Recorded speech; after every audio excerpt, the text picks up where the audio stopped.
"What makes you think I'd lose?" he asked, voice cool, laced with a dangerous edge. The man shrugged, returning to his task.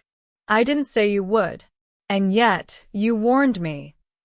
"I didn't," he replied, the mop sliding effortlessly beneath his hands as if the conversation had never happened.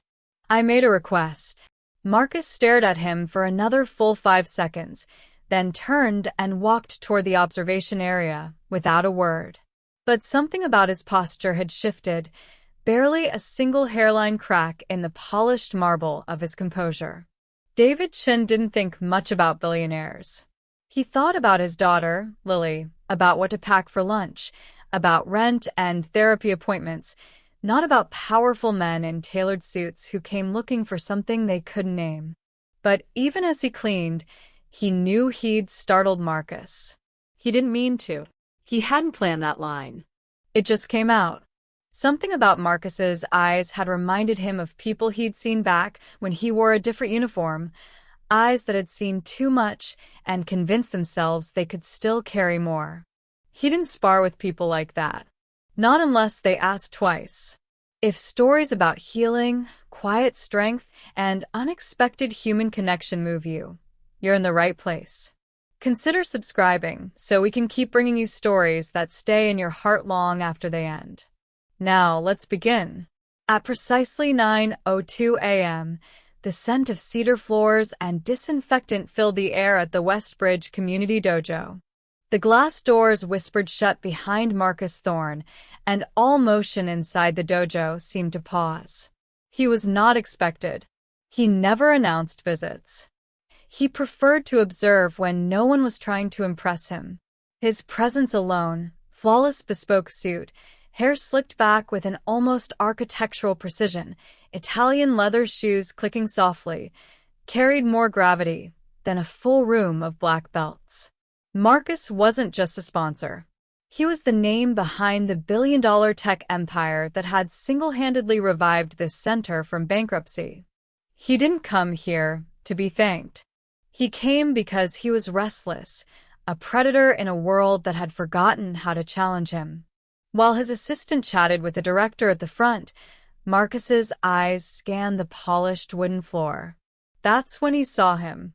A man in a worn-out gray maintenance shirt, sleeves rolled to his elbows, moved silently across the tatami mats with a wide mop in hand.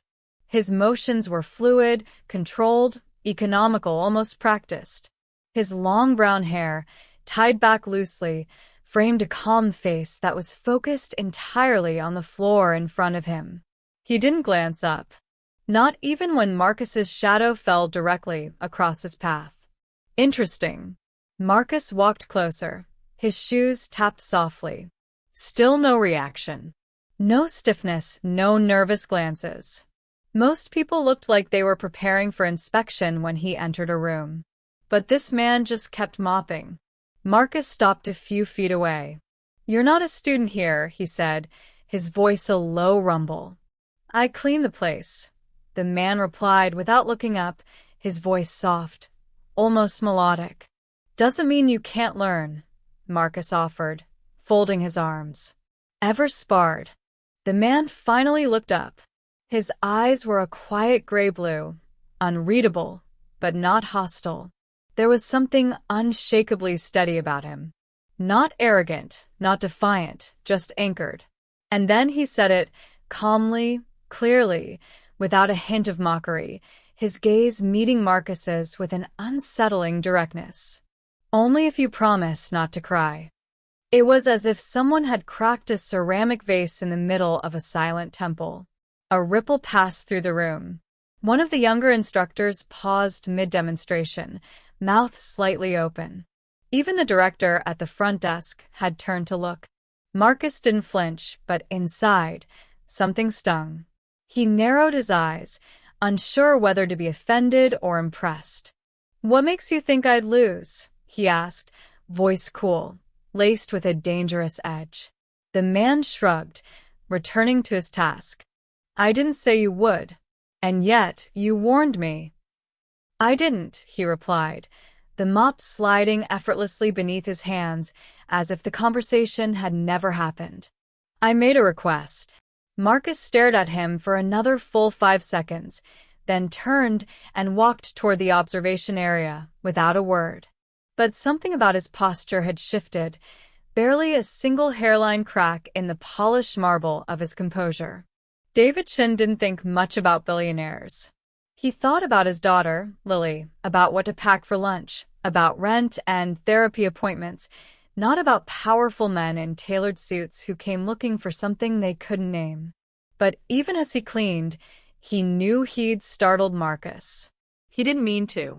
He hadn't planned that line. It just came out. Something about Marcus's eyes had reminded him of people he'd seen back when he wore a different uniform, eyes that had seen too much and convinced themselves they could still carry more. He didn't spar with people like that. Not unless they asked twice. Marcus sat in the back of the dojo, his eyes fixed on the class in front of him, but his mind elsewhere. Who was he? The janitor. He didn't look like a janitor. There was a control to the way he moved that couldn't be faked. A kind of discipline. Not martial, exactly, but something lived in, something earned. He tapped his pen against his notebook, something he only did when unsettled. That man had unsettled him. Not because he was rude. He hadn't been. Not because he challenged him.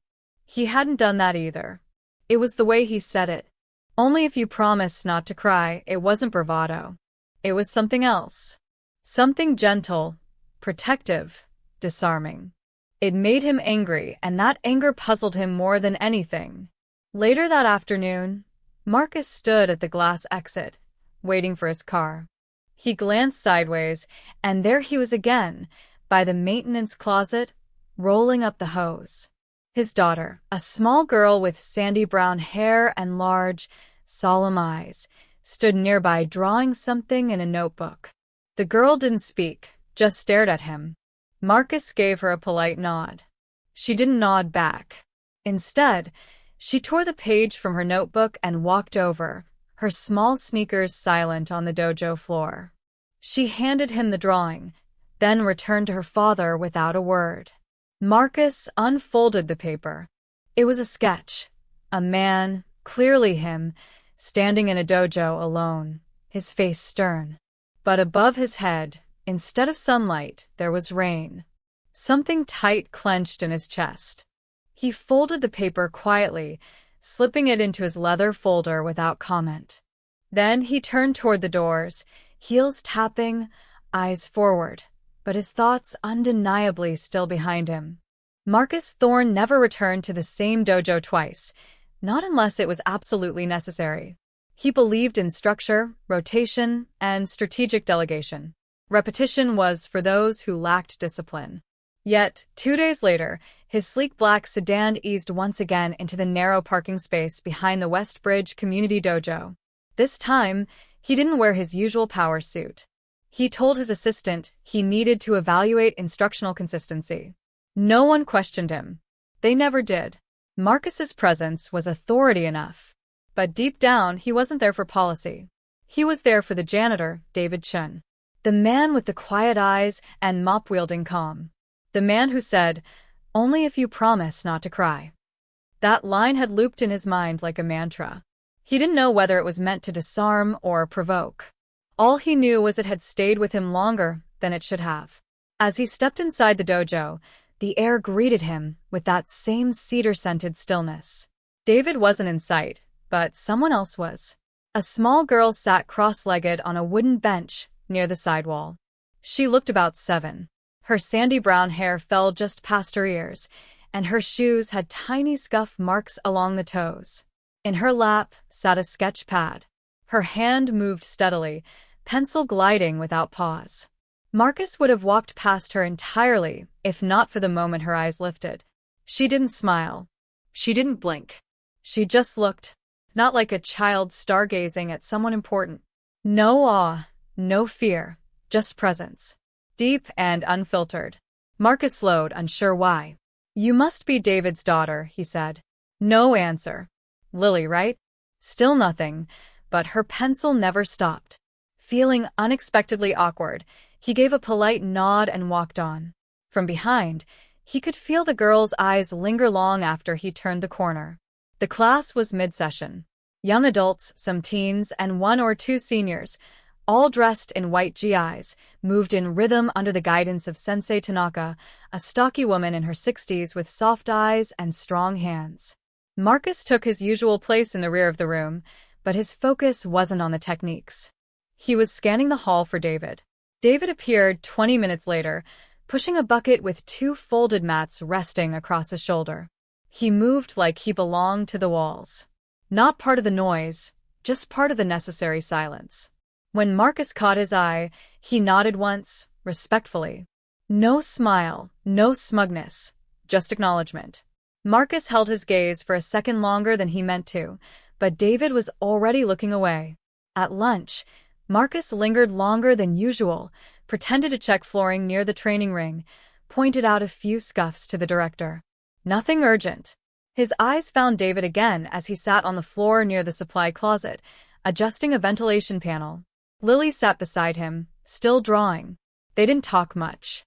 David occasionally glanced at his daughter's page, then went back to his work. It was peaceful and oddly unfamiliar.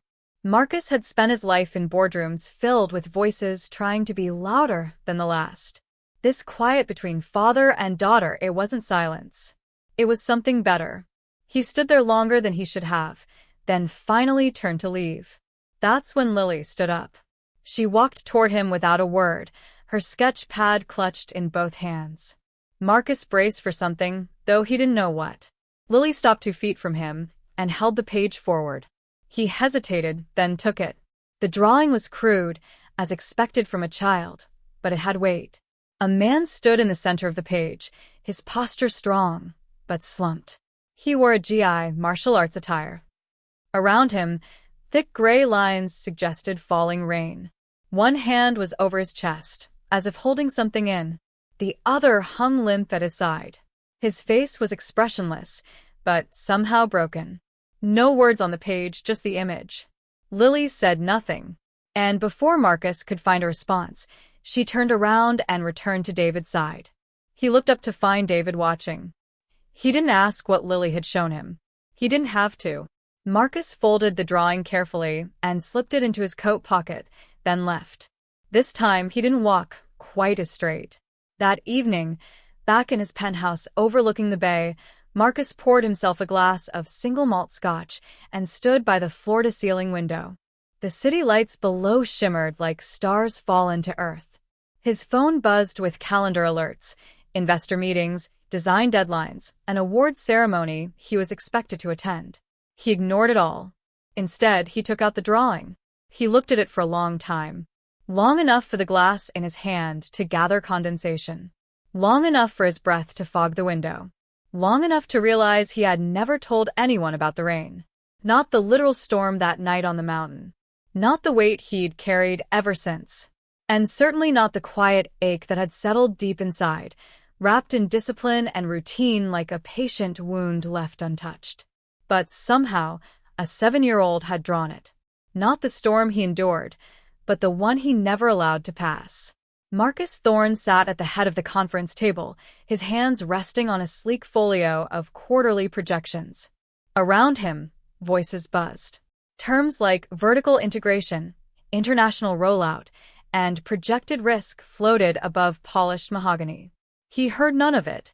Across the glossy table, one of his VPs was asking about a restructuring plan. Marcus blinked. Sorry, can you repeat that?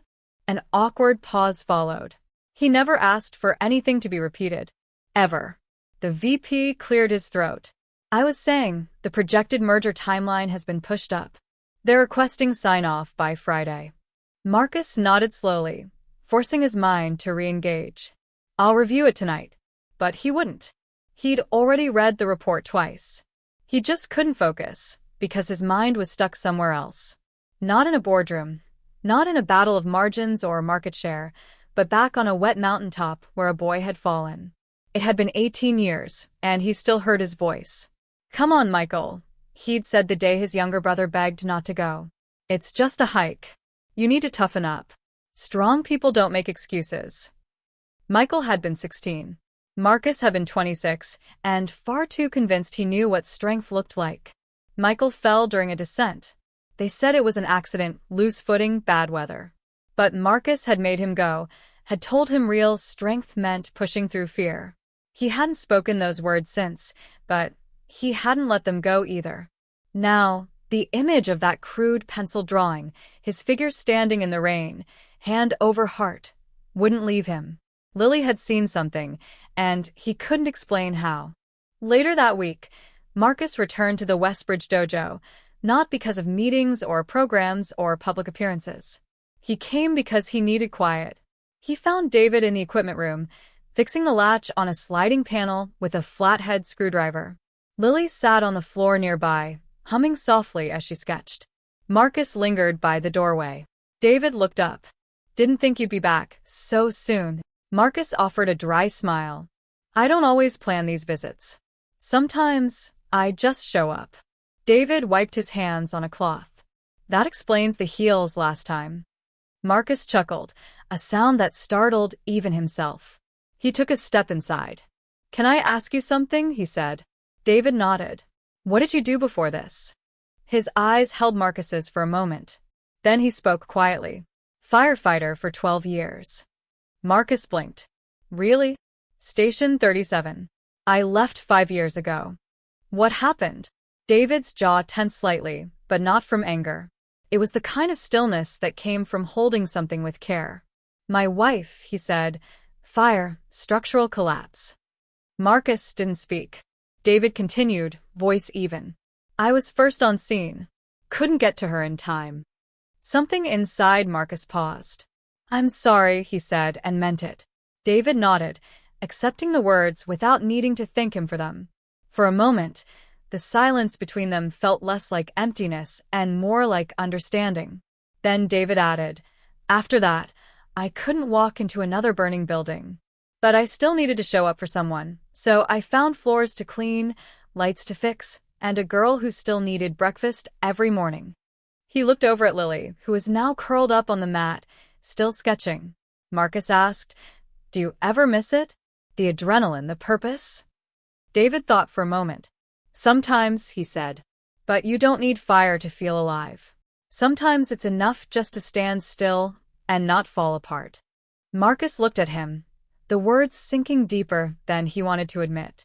"Not everyone needs to learn martial arts to be strong," David added. "Some people just need to stand steady in their sadness." That night, back at the dojo's main office, Marcus found a new drawing on his desk. No note, no signature, just a folded sheet resting beside the attendant's clipboard. He opened it. It was a simple image like before, but this time there were 3 figures, a man, a woman, and a child, all standing side by side on the tatami mat.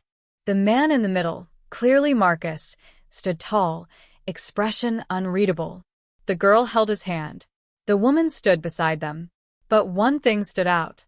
Only 2 shadows stretched across the floor, David's and Lily's. Marcus's figure had none. No reflection, no echo, just presence without substance. He stared at the drawing for a long time, long enough to feel the quiet weight of it settle in his chest. That weekend, he canceled a speaking engagement. He didn't explain why, but when his assistant asked if everything was all right, Marcus simply replied, "Just taking a step back." He placed the newest drawing in his notebook beside the one from the week before. And for the first time in years, he didn't fill the rest of the page with notes, plans, or next steps. He let it stay blank. And somehow, that felt like progress. The dojo gleamed under the glow of mid-morning light. Rows of students stood ready, focused, their white GIs crisp and belts neatly tied. Marcus Thorne stood at the front, posture erect, arms crossed loosely. His presence radiated quiet authority. Today was a rare occasion. He was instructing, not observing, not inspecting, teaching. And they were listening. Every word, every gesture. He hadn't planned to step in, but when the scheduled instructor called in sick, Marcus offered to lead the advanced class. It was supposed to be a simple gesture, a show of unity. Instead, it became something else entirely. In the back corner, David Chun was kneeling with his mop and bucket, methodically cleaning the edges of the mat as Marcus demonstrated a circular redirection throw. He moved in silence, as always. He didn't look up when Marcus demonstrated a pivot, didn't flinch when his voice echoed across the room. But someone else did. Sensei Albright, one of the older instructors, a visiting black belt from a nearby affiliate, had been invited to observe. Stocky, loud, and proud of his lineage, he didn't believe in gentle forms of discipline. He watched David for a moment with clear disdain, arms folded tightly across his chest. Then he leaned in and whispered to Marcus, just loud enough for others nearby to hear. A janitor mopping the mats during a master's lesson. Not exactly the discipline I remember from real dojos. Marcus didn't respond. He caught David's eyes flicker up for the briefest moment. He heard it. No doubt. The air shifted. Subtle but real. Students felt it, even if they didn't understand why. David paused, set his mop aside, rose to his feet. Everyone looked over, unsure what would happen. He didn't raise his voice, didn't challenge anyone. He simply bowed slightly towards Sensei Albright and said, "I'm here to mop floors, not egos." A stunned silence followed. Even Albright had no snappy reply. David returned to his work without fanfare. Marcus didn't miss a beat. He turned back to the class and said again, "Let's repeat the blend from the second grab." And they moved. But inside, his thoughts were still with David. Later that afternoon, after the students had cleared out and chatter died down, Marcus remained alone in the dojo. He stood by the window, arms folded. The light outside was fading, casting long, golden beams across the polished tatami. Then he walked to the corner, picked up the mop David left by the wall, and began to clean, one stripe at a time, back and forth. The motion felt grounding, like returning to something older than thought. He wasn't thinking about optics or hierarchy or what people would say if they saw him, Aikido master and billionaire cleaning the very floor he once funded. He was thinking about dignity and how some people wore it in silence, rather than stitching it to their uniforms. The doors of the dojo were locked. The building was empty. Marcus moved quietly, alone, just him and the mop and the fading sound of his breath. When he finished, he leaned the mop against the wall and stood in the middle of the room, still in his gi, sweat on his brow. He felt strangely calm. Then he noticed it. A small folded crane resting gently on his right shoe. He bent down and picked it up, fingers carefully unfolding the delicate wings.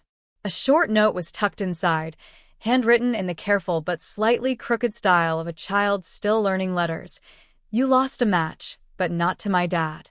His heart paused. The simplicity of it, the clarity. Lily had been there, watching. Always watching. She'd seen something even the adults missed. He hadn't lost control. He hadn't lost face. He had lost to the kind of strength no belt could measure. That night, back at his penthouse, Marcus stared at the crane sitting beside the others on his bookshelf. There were three now, 3 silent messages, 3 mirrors. And in each of them, a truth he'd been avoiding.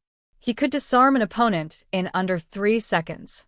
He could negotiate military contracts worth hundreds of millions. He could speak 5 languages and lecture on the philosophy of flow. But he couldn't explain why a janitor's quiet dignity left him feeling exposed, or why his child's honesty landed deeper than any compliment he'd received in years.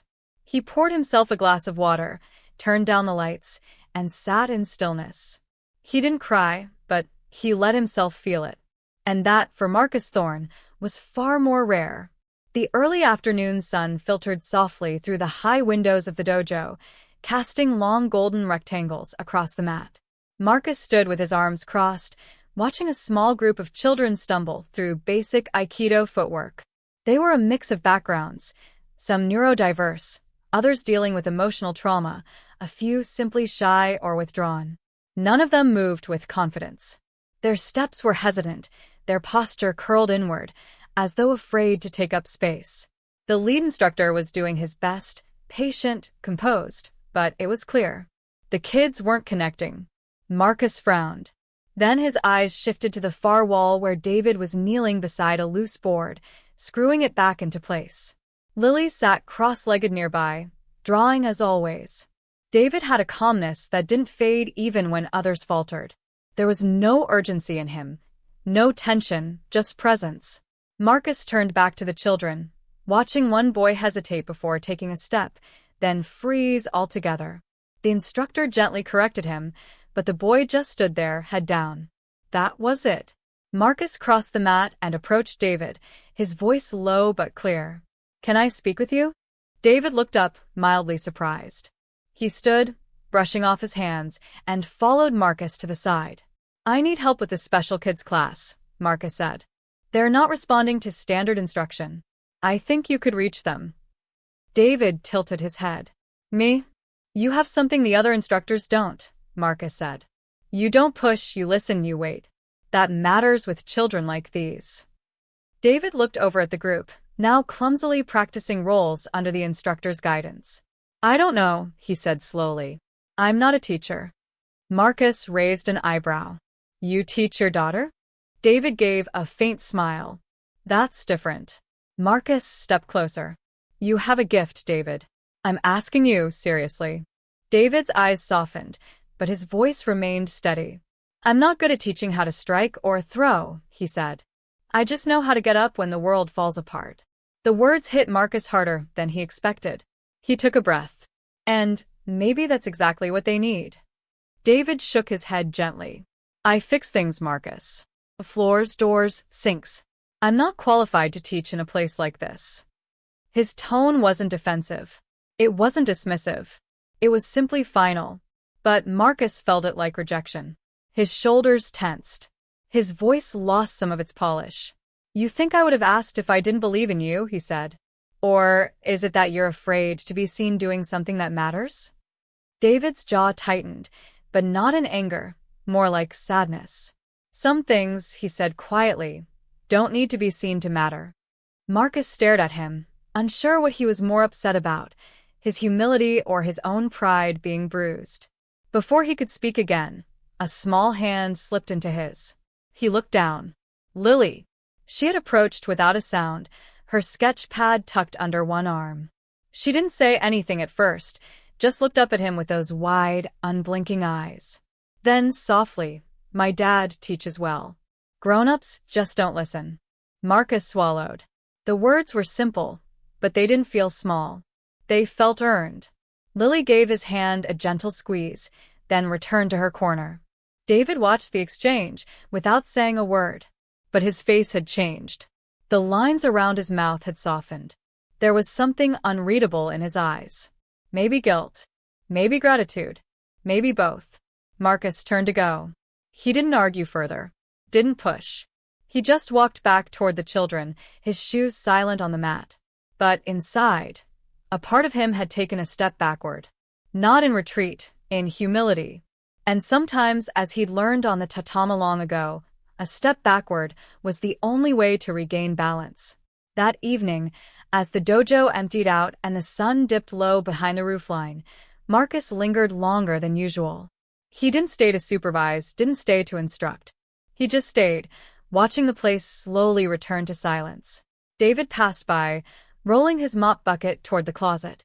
They didn't speak, but just before he disappeared into the hallway, he paused and said without turning, "I'll think about it."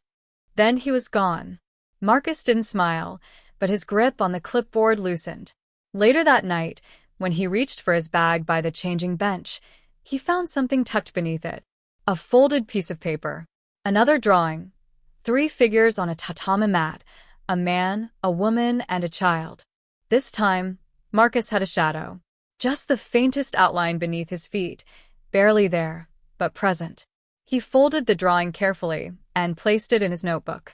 And for the first time in a long while, the silence around him felt like peace, not absence. The elevator glided silently to the 37th floor. Marcus Thorne leaned back against the cool metal wall, his arms crossed loosely, his gaze distant. Outside, the city glowed in silver and gold, skyscrapers twinkling like constellations turned upside down.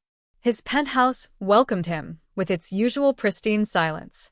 No clutter, no shoes by the door, no voices, just the low hum of the climate control system and the faint scent of bergamot from a forgotten diffuser.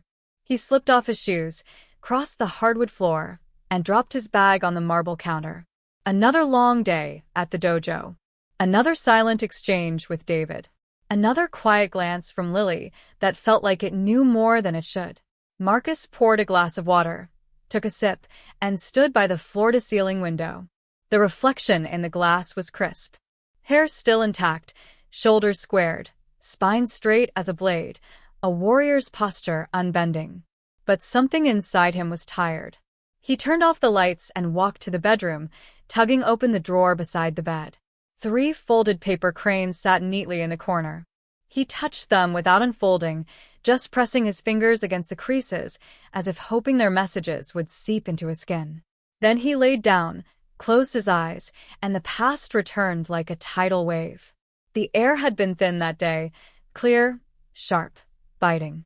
The mountain trail was steep, winding through pines that danced in the wind like restless ghosts. Marcus was 26. His younger brother, Michael, was 16, all limbs and unfinished confidence. He had begged him to turn back. "Let's go another day," he'd said. "I'm not feeling right." But Marcus had shaken his head, firm. "You need to finish what you start. Don't fold just because it's hard." He remembered the look Michael gave him, hurt masked as defiance. They kept going. The trail narrowed. The rocks loosened. He remembered hearing the crack of gravel shifting under weight, the sudden cry. He turned just in time to see Michael stumble, one foot sliding out from under him, arms flailing to find balance. He didn't fall immediately, but Marcus did hear what he shouted before he went over the edge. "You always want everyone to be strong, but I'm not you, Marcus." Then he was gone, and so was the air in Marcus's lungs. Marcus sat upright in bed, drenched in sweat. His heart pounded against his ribs like fists on a locked door. He couldn't breathe. His hands trembled. He looked around, his bedroom still spotless, still empty. But the silence now felt cruel. He stood up, walked to the window, and opened it wide. Cold air rushed in, hitting his face like a wave of memory.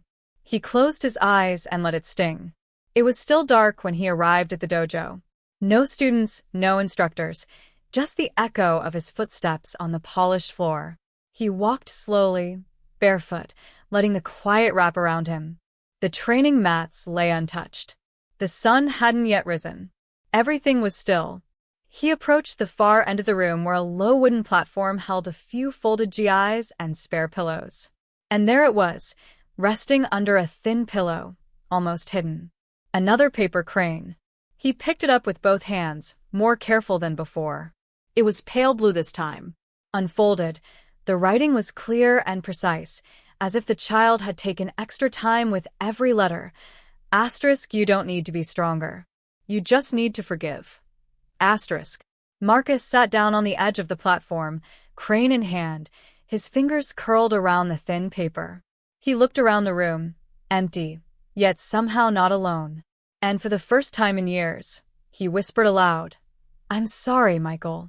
It wasn't loud. It wasn't dramatic. But it was real. A beginning. He didn't cry. Not yet. But something in him softened, just enough for the tears to know they were welcome. When they were ready, he placed the crane gently beside him on the platform and stayed there until the first student arrived, wondering why the mats already smelled like someone had been there breathing. That evening, Marcus returned home and placed the 4th crane next to the others. He stood there a long time, watching them.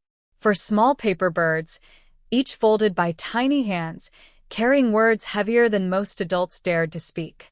Words that disarmed him more effectively than any technique.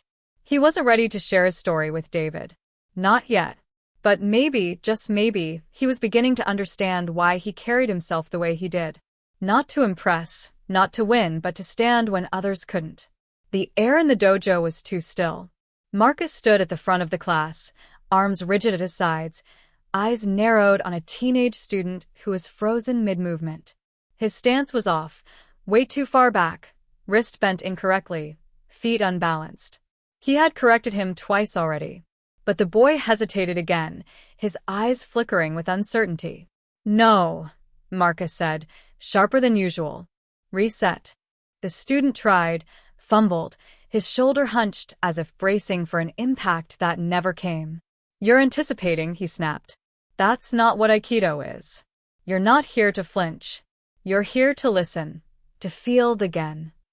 The room was quiet. No one moved. Even the other students had begun to shrink slightly, sensing something rising beneath Marcus's voice. The boy tried again. This time, his foot slid on the mat.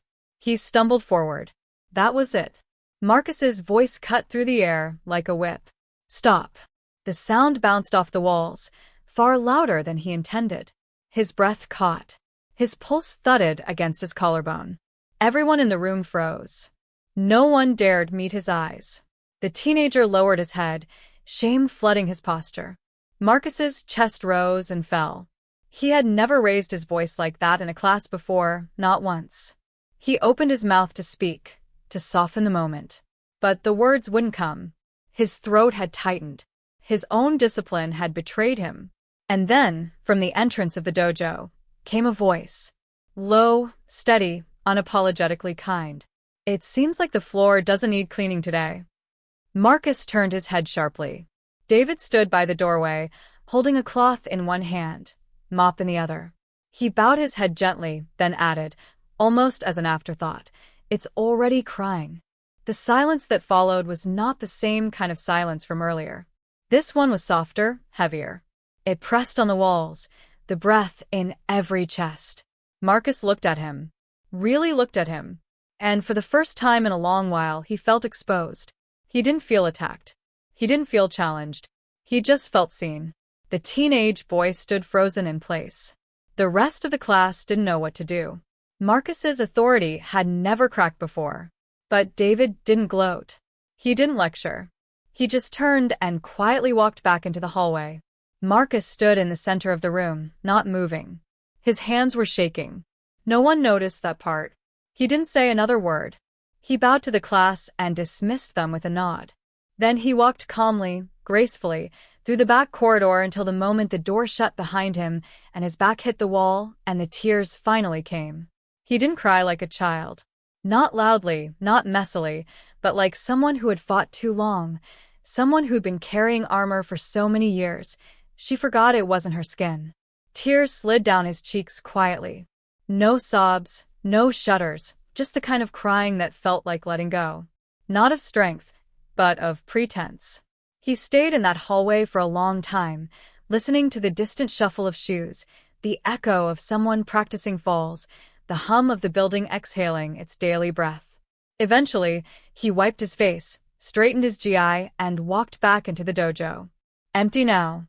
The floor shone under the light, not because it had been cleaned, but because no one dared disturb it again. He walked across the tatami, slowly removed his sandals, let his bare feet touch the surface. He bowed at the center. This time, not as a master, just as someone still learning. That evening, Marcus didn't go straight home. He stayed behind, sitting alone on the edge of the mat, staring at the wall where the calligraphy scroll hung, one that read, Kiwan Nagar. Energy must flow. He remembered saying that once to a student who froze mid-technique. He'd said it like a mantra, but today he had been the one who froze, the one who struck, not flowed. He reached into his pocket and pulled out the latest crane. This one had been left in his locker. It was yellow, folded with precision. There was no note inside, just one tiny pencil detail on its wing, a single tear. Marcus placed it beside the others on the bench. He didn't need a message this time. He already understood. 3 days. That's how long it had been since Marcus last saw David and Lily. At first, he didn't notice. The dojo was busy. New students arriving, instructors rotating through sessions, board members requesting progress updates on community outreach initiatives. Everything moved as it always did. But something was off. The mats still gleamed. The routines ran on time. And yet, the space felt thinner, as if a thread had quietly unraveled from the center, and no one else noticed the looseness but him. By the second day, Marcus found himself glancing at the maintenance room during breaks. Once, twice, a third time empty. Lily's drawings, usually left behind in corners like breadcrumbs, were nowhere to be found. The cranes that once seemed to sprout overnight vanished. The silence in the hallway no longer felt calm. It felt hollow. He told himself it didn't matter. He barely knew them. David was a janitor. Lily a child. Their absence was inconsequential. But he hated how quiet the absence felt. And he hated even more how much he noticed it. On the third morning, Marcus arrived early. He didn't plan to, but he woke before his alarm, dressed without thinking, and drove to the dojo with a tension in his chest he didn't bother naming. He entered the main room to the usual sound of distant training sandals and light footsteps. But this time, there was something waiting for him. On the bench near the entrance sat a single sheet of white paper, folded in half, propped gently against his water bottle. No crane this time, just a flat piece of paper. He unfolded it slowly. The drawing was done in soft pencil strokes, more careful than the earlier ones. Deliberate. 3 figures stood on a familiar tatami floor. Marcus recognized himself immediately, not just from the signature hair and posture, but from something else. The weight in his stance, the way he stood, not above or apart but between. To his left stood David, hands at his sides, expression calm. To his right stood a young boy, not Lily, another child, older, wearing a gi, barefoot and focused, his face blurred with light shading, but full of presence. A student, one of his students. And scrolled above the figures in Lily's handwriting, *, you don't have to win. Just come back, *. Marcus's throat tightened. He folded the paper once, carefully, and slipped it into his inner jacket pocket like something sacred. Then he turned and walked out. He hadn't visited anyone's home in years, not unannounced, and certainly not outside business. But 15 minutes later, he was standing outside a modest brownstone tucked into a quiet neighborhood with tall trees and peeling paint on the fences. David's truck was parked in the driveway. He knocked once. David opened the door, surprised, but not startled. He didn't say anything, just waited. Lily stood behind him, half hidden, clutching a juice box. Marcus reached into his bag, pulled out a single sheet of paper, and placed it in David's hands. David opened it. It was a completed application form, already signed. Request to assist in special training sessions, community children's program. Under desired role, he had simply written, assistant instructor, volunteer. David looked up at him. Marcus didn't smile with his mouth. Not yet. But something in his face softened, cheeks relaxing, eyes warm for the first time in years. And then, slowly, he smiled. Genuine, small, undeniable. David folded the paper gently. You sure? He asked. Marcus nodded. I don't need to lead. I just want to stand where it matters. From behind him, Lily stepped forward. She handed Marcus a folded piece of yellow paper. Not a crane, just a folded square. When he opened it, inside was a message written in big block letters. This is the part where you bow. Marcus laughed. Really laughed. It was awkward, sudden, like a sound he hadn't used in years. But it was his. He bowed playfully and perfectly, and Lily beamed. David stepped aside, holding the door open. I think, he said, we can make room. Marcus walked through the doorway, without another word. And for the first time in longer than he could remember, he didn't feel like he had to prove anything to enter a room. That evening, they stood on the tatami mats. 3 figures, 2 adults and 1 child, preparing the space for the next day's children's class. No formal introductions, no declarations, just quiet preparation. At one point, Marcus knelt down beside Lily, while she organized small practice pads. He asked softly, who is the boy in the drawing? Lily didn't look up, just said, someone waiting for you to come back. Marcus didn't ask anything more. Some techniques he was learning didn't need to be explained. They only needed to be felt. No belts, no titles, no applause. That was the agreement. When Marcus stepped back onto the mat, it wasn't as Sensei Thorne, the 8th Dan black belt, the head of the board, the cold, immovable force of discipline and control. It was simply Marcus. He wore a plain white gi, no insignia, no rank, and for the first time in his adult life, He wasn't teaching. He was learning. David stood at the center of the dojo, waiting. He didn't bow first. He waited for Marcus to choose the pace. He did, slowly. Marcus's first weeks back on the mat felt like learning how to breathe underwater. Every instinct told him to control, to instruct, to correct. But David said little. Instead, he showed him how to listen, how to feel the subtle shifts in posture before a move even began. How to notice a student's hesitation in the shoulders, not the hands. How to respond not to the technique, but to the emotion behind it. One day, David said while gently redirecting Marcus's attempt at a wrist lock, "Aikido isn't about where the body is, it's about where the fear is." Marcus blinked and nodded. Lily began staying longer after classes. She didn't speak much still, but she smiled more. She laughed when Marcus clumsily slipped during an evasive roll and landed flat on his back. He pretended to be annoyed, but his grin gave him away. One afternoon, Lily placed a paper cup on Marcus's head when he was meditating. When he opened his eyes, she whispered, "If you move too fast, it spills." Marcus had no idea where the girl learned these things, but something about her gentle mischief, her quiet confidence, it grounded him, reminded him that strength wasn't always silent. Sometimes it giggled. As days passed, Marcus's pace changed. His mornings weren't stacked with back-to-back conference calls. His phone stayed in his locker. His calendar cleared itself. He started noticing little things. The way the evening light stretched across the tatami like gold threads. The faint scent of tea brewing in the back room. The warmth of a shared laugh. The relief of not being looked at like a symbol, but simply like a person. And perhaps most surprising of all, he started wanting to cook. Not to impress, not for show, just because he wanted to learn something with no expectations attached. David didn't laugh when he burned the rice. He simply handed him a different pot and said, "Try again." And he did. It was on a Thursday afternoon, when most of the kids had gone home, and the sun lingered like a lazy cat in the windows, that David turned to Marcus and said, "Spar." Marcus paused, caught off guard. They hadn't sparred since the first day, since the moment that started this entire unraveling and reweaving of his world. He looked at him. "Seriously?" David tilted his head. "Not for rank. Not for pride. Just for fun." Marcus smirked. "You're sure? I'll go easy." "That's a mistake," he teased, tying his belt. They bowed. The silence in the room was soft. No spectators, no judges. Only the breath between them and the echoes of the past fading into the distance. Their movements were slow at first, testing, measuring.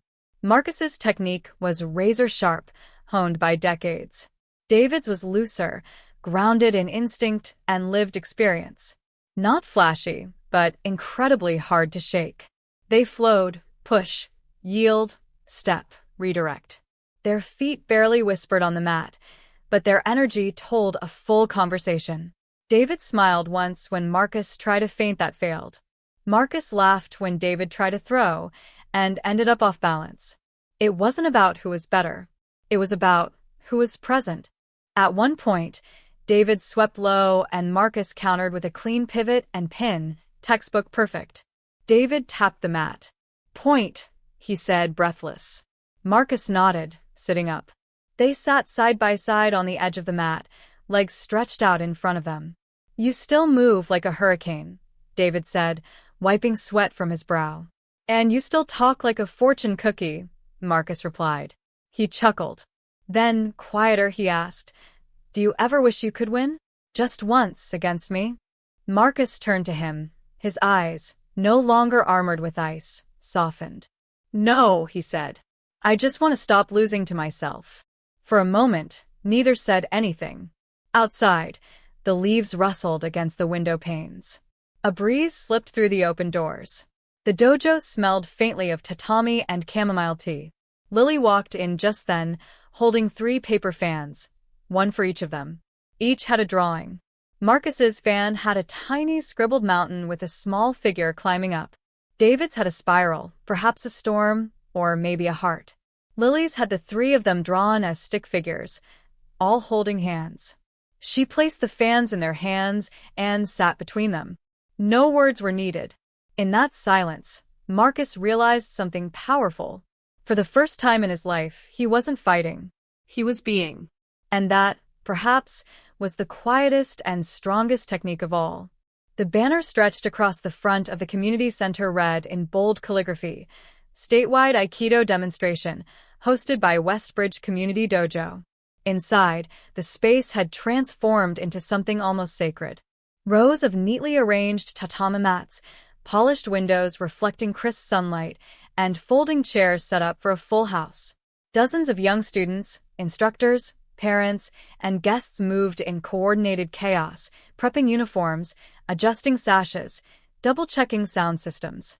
At the center of it all, Marcus wasn't.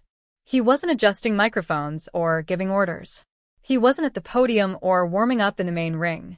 He was in the back hallway with a mop in his hand, sleeves rolled up, slowly and methodically wiping the edges of the hallway where muddy footprints lingered. David worked quietly beside him, his motions practiced and calm. They hadn't spoken much that morning, but there was no need. There was something deeply reverent about what they were doing. Not just cleaning a hallway, but preparing a space for others to shine.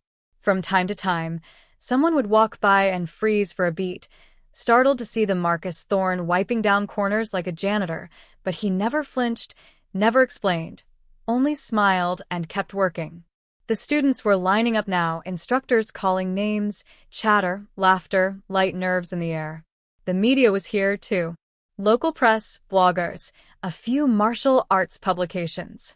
Marcus was supposed to open the event, speak as the host, and then do a short kata demonstration. It had been on the schedule for weeks, but this morning, he asked for his name to be removed. "Are you sure?" The event coordinator had whispered, stunned. Marcus had nodded, tying his hair back. "Let the students take the stage. I'd rather be of use where no one's looking." Backstage, David noticed the faint lines on Marcus's forehead tighten as the opening drum began. "You okay?" he asked gently, wringing out a cloth. Marcus nodded. "Yeah, just feels strange." "Strange not to be in control," David teased lightly. Marcus smirked. "Strange to finally not need to be." They paused, listening to the rising cheers from the main room. Then David said, "You ever think maybe the most powerful move in Aikido isn't a throw?" Marcus looked at him, curious. David continued, "Maybe it's the bow." Marcus raised an eyebrow. "You mean the greeting?" David shook his head. "Not the one people can see." Minutes later, one of the senior instructors rushed into the back hallway, clearly out of breath. "Mr. Thorne," he said, flustered. "Everyone's asking where you are. The board is here. The reporters, they're going to think." Marcus stopped him with a calm, unhurried glance. "I know what they'll think," he said, placing the mop back in its bucket. The instructor hesitated. "So, you're really not going out there? Not even for a bow?" Marcus stepped toward him and smiled gently. Not with superiority, but with something softer, something almost paternal. "I will bow," he said, "just not where the cameras can see it." Later that afternoon, when the last round of applause echoed through the rafters and the crowd spilled out into the late autumn sun, a woman from the press cornered him near the storage room. "Mr. Thorne," she asked, recorder already on. "Some say your absence on stage means you're stepping back. Others wonder if it's because of the rumors you've softened." Marcus tilted his head. "Softened?" The woman chuckled awkwardly. "Well, you've always been this fierce symbol of excellence, of strength. Some are saying you've lost your edge." Marcus looked past her for a moment toward the mat where two 7-year-olds were practicing breakfalls, toward the wall where Lily had hung her latest crayon poster.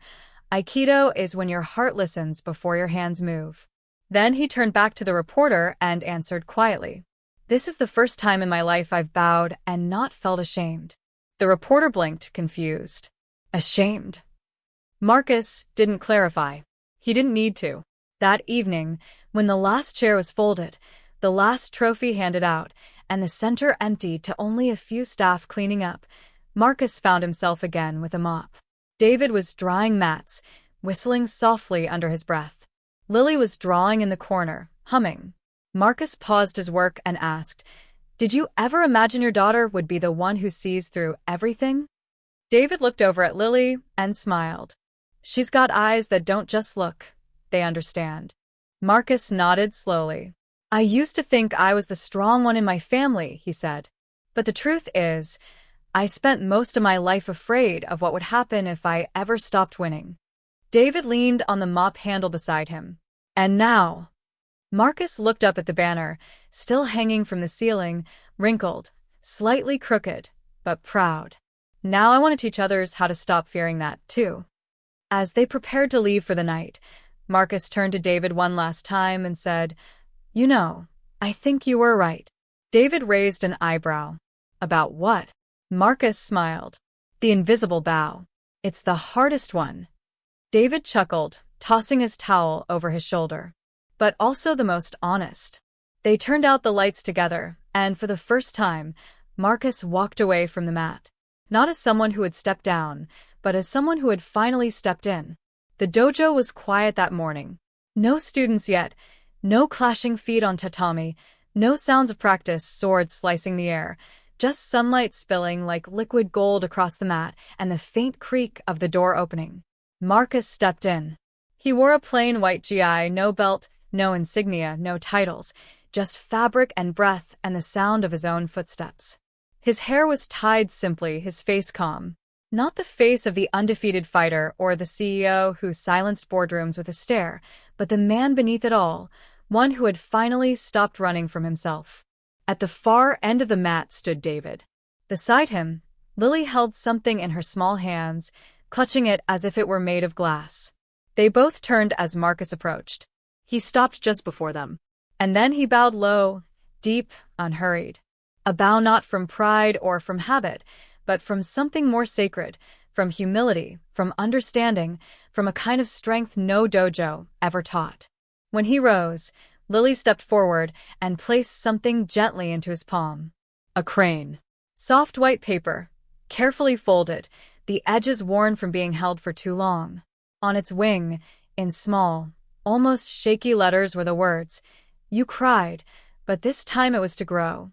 Marcus blinked once, and that was enough. He looked down at the girl, whose silence had always said more than most adults ever could, and he whispered, Thank you. Then David took one step forward. His voice was soft, playful, but edged with something older. Something that had waited a long time. Spar today. Marcus met his eyes, those clear, grounded eyes that never judged, never pressed, only saw. His lips curved into the gentlest of smiles. Only if you promise not to fall in love. David raised an eyebrow, mock serious. That's a dangerous promise to make. Marcus turned, stepping barefoot onto the mat, crane still in hand. I didn't ask you to make it. They circled each other. Not as teacher and student, not as janitor and billionaire, not even as man and woman. Just two people, alive, present, real. Each breath was a movement. Each glance a conversation. The mats no longer meant victory or loss, just space. A space where connection happened, not collision.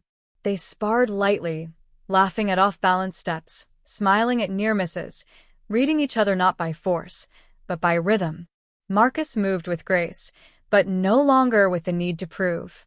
David countered with patience, never rushing, never pushing. It wasn't a fight, it was a dance. At one point, their hands met, palm to palm. Marcus froze. Not from fear, not from pain, but from how right it felt. He lowered his hands.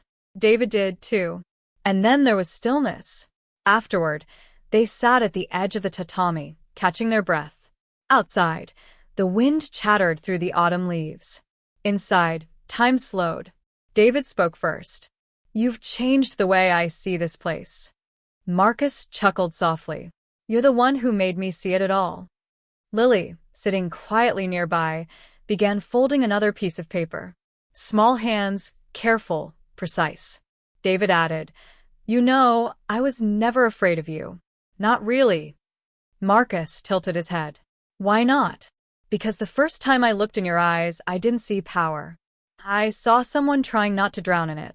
Marcus nodded slowly, his voice low.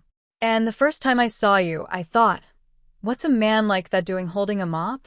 And now, he asked. She smiled. Now I wonder why I ever thought the mop wasn't a weapon. They laughed, both of them, for real this time. No walls, no masks, just breath and healing.